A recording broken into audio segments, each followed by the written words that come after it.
Terry from Brilliant Canine. I wanted to show you our new harness. It's the Brilliant Canine Hugs harness, and it's an easy on, easy off harness. So with one clip of the buckle, side release buckle, easy pinch, you can just take and slide it over the dog's head, and then clip the belly buckle around under their girth, snip it closed, and it's on in just a second. What makes this harness different than a lot of the harnesses out there is where the girth is designed to sit.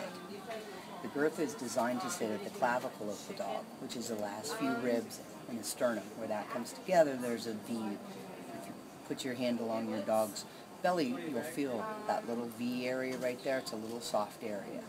And the reason that we want that there is because when a dog pulls, they pull with their chest. So when you pull, they pull. Well, what we do is we take them by dropping this back and putting it at the clavicle. We're now removing it off of the chest, so it helps to reduce their inclination to pull. For dogs, you have the option that if you need to lift them, since they're stabilized by the girth being further back, you can actually lift them quite easily from the leash and either put them in the car, or in the case of littler dogs, you can get them into your arms very quickly. So those are a few of the design things. The other thing you can do is you can put your poop bags conveniently stored under the handle, so you know easily when you're out. The harness, this is called retro-reflective here and here. I live in a neighborhood that doesn't have sidewalks, and we all know how scary it can be when you're walking at night and cars are coming along and they can barely see the light reflectivity. Retro-reflective is highly reflective. It's like headlights coming back at the cars. So you'll find that when you're walking your dog at night or in low light conditions, cars are going to give you a much wider berth because they can really see your dog. They're not going to be surprised. They're not going to come up on it 20, 30 feet away and suddenly see a little flicker of light. They're going to see this light from 100 yards away. So it's a great safety feature to ensure that your dog is safe in light or low light conditions. Or if you're out hiking, somehow you and your dog get separated, you'll be able to find your dog much easier because just turn on a flashlight. The other thing we incorporate into the harness, the larger size, not the smaller sizes, and we do it for weight. The larger size, what you'll find is this is, you can put a mini mag light in here. When you put the mini mag light in there, you can put it on a wide beam. When you put it on the wide beam, the nice thing about it is you're now walking your dog on your left side. The mini mag light will now illuminate your way, so you can easily see where you're walking at night. So that's a nice another safety feature on this. And then the other thing is if you want to carry packs or something for your dog, you're camping, most packs will easily Velcro off and on to this. So you can put a light pack on each side. Again, depending on the size of your dog is the weight of pack you want to use. So you can put a light pack on this so the dog can carry maybe their own water bottle and their own water bowl or something like that.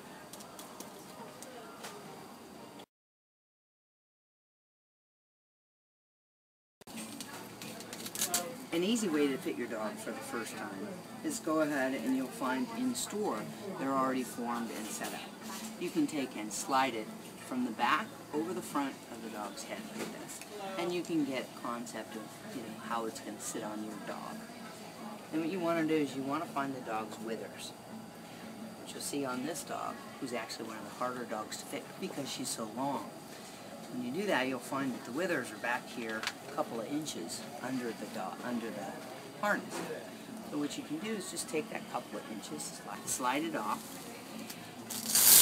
and then just let the chest piece out that couple of inches. So I have a couple of inches marked off. And you want the chest to be nice and flat against the dog, so it's stuck down well. Slide it from back to front. Now what you'll find is, see when I touched her right there, she goosed up a little bit. What you're going to find is, in most cases, once you get it back behind the withers, you're actually working right there, you're touching that clavicle.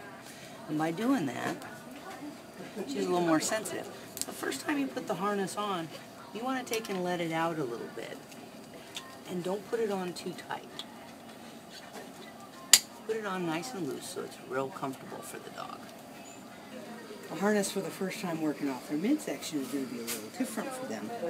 And so you don't want to just be pulling and popping. And it also takes a nice lighter, more comfortable pull. See, I can gently bump without a lot of work and stop her.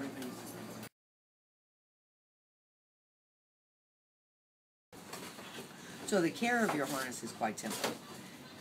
When you need to wash it, which won't be very often, but when you do need to wash it because your dog went and bowled by the river, got muddy and dirty or did whatever, quite simply, just leave the harness as is, take the patches off, both patches, you leave it formed like that, and set it in the dishwasher. Turn the dishwasher on. When you bring it out, the harness is nice and clean. The other thing you can do, you can just spray it down with a hose. Everything on this harness is stuff you would find used on and around a boat. So we've tried to ensure that there's nothing that's going to absorb or hold water.